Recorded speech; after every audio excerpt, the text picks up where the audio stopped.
Hey, Alexia, how are you? Hey, Foster, I'm fine, and you?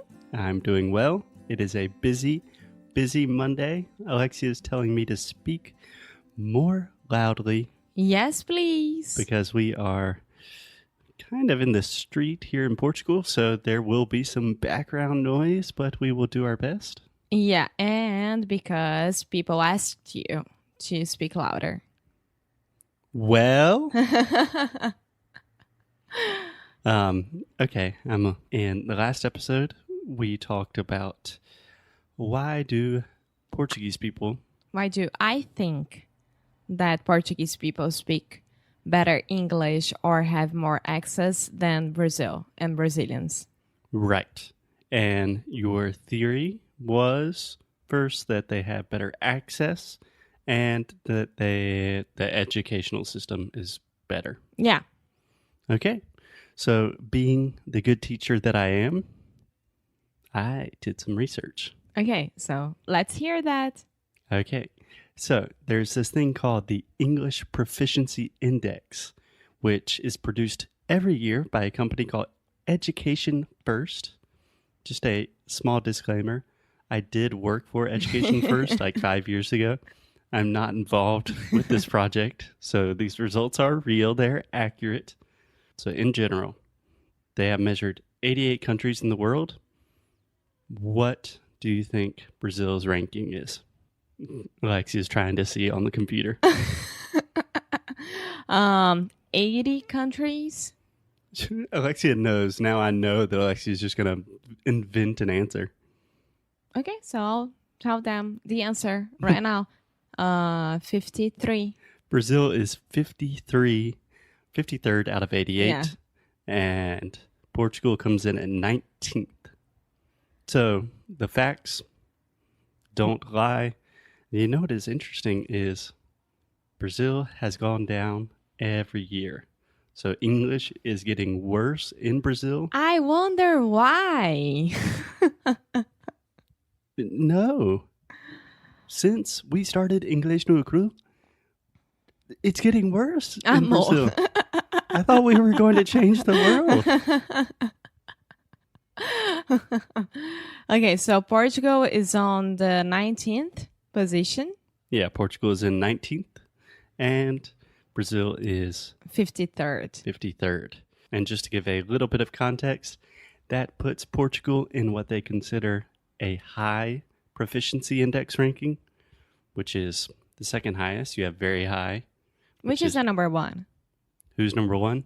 Do you want to take a guess? I don't know. Okay, it has to be a country that is not... Netherlands? Ooh, the Netherlands? Really good guess. They were number one last year. Ooh. But they got knocked out this year. Finland? Finland's definitely up there, but not number one. Denmark? Alexia is just going to name all of the Northern European countries until she arrives at... Germany? Sweden. Yeah. Sweden. I don't remember the exact numbers, but English is not the first language in Sweden. That would be Swedish, and still something like 93% of people in Sweden speak English fluently. Yeah. Which is crazy good education. That's amazing. That is amazing. First world. Yeah. Okay. So, what do you think about my opinions about Portuguese education here? Do you agree with it now? You don't agree with it now? I do not really agree with it for several reasons. First of all, if you look at the percentage of how much that a country spends on education, that means how much of the national budget goes towards education. Brazil spends more than double the amount that Portugal spends. Yeah, but there you go. You have one of the biggest countries in the world and one of the tiniest, yeah, countries in the world. So it makes sense, right? Yeah. But so I mean, you can't argue with that. Oh, and if Brazil is giving, I don't know, let's say 200 million to education a year, you have to assume that 180 of that million goes to Someone. Lula, Bolsonaro, Neymar. Neymar.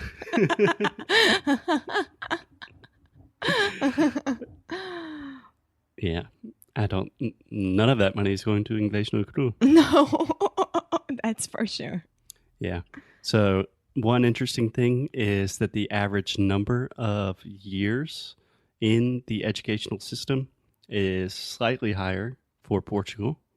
So I believe the average is 9 years, more or less, to stay within, like, from preschool to high school. And then in Brazil, it's like 8 years, but not a huge difference. No, is it? I thought it changed in Brazil. Talking about the average. Yeah. Well, I was thinking about, like, I like that Portugal is so tiny and everything looks like more organized here and looks like everything works better here. But at the same time, Brazil is huge. So, oh, yeah. I mean, Portugal is smaller. The population of Portugal is smaller than just the city of São Paulo. And it's like smaller. No, Porto is smaller than your city. Yes, technically, Porto proper is smaller than Spartanburg, South Carolina, in terms of population. So that is strange. But would you like to hear my theory about why? So Portugal is really impressive because, like, 10 years ago, their level of language skills were not that high. And nowadays, I believe, let me look at the stats really quick. Okay, so Alexia, what percentage of Brazilians, no, you cannot look at the statistics. What percentage of Brazilians speak English to a professional level?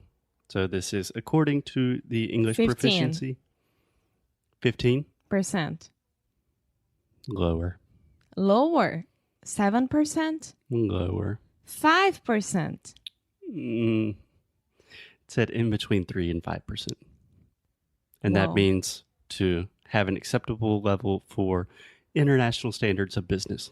That means that you can speak English to a fluent, advanced level enough that you go to an international office, you're good to go.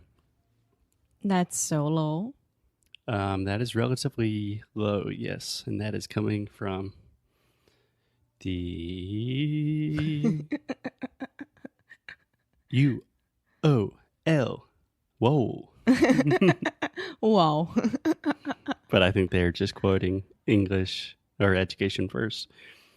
On the other hand, what percentage of Portuguese people do you think have an advanced level of English?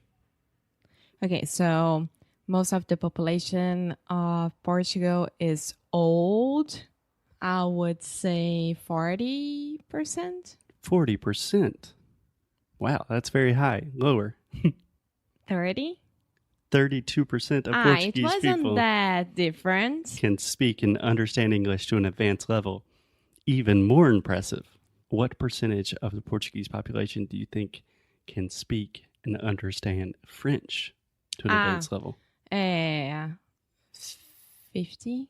50? Well, you are being very optimistic about both countries. I don't know.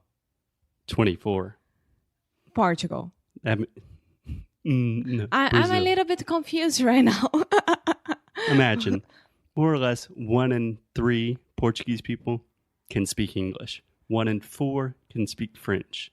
According to this study, like 1 in 6 or 7 can speak Spanish, which I think is weird. I think that's a little low. More.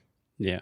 I think it's more because, like, the old people who live in the villas and aldeias and really tiny places next to the Spanish border, all of them, they know how to speak Spanish and vice versa. Yeah. I was imagining that number is very low because that is just looking at the educational system, people that have studied Spanish and learned it.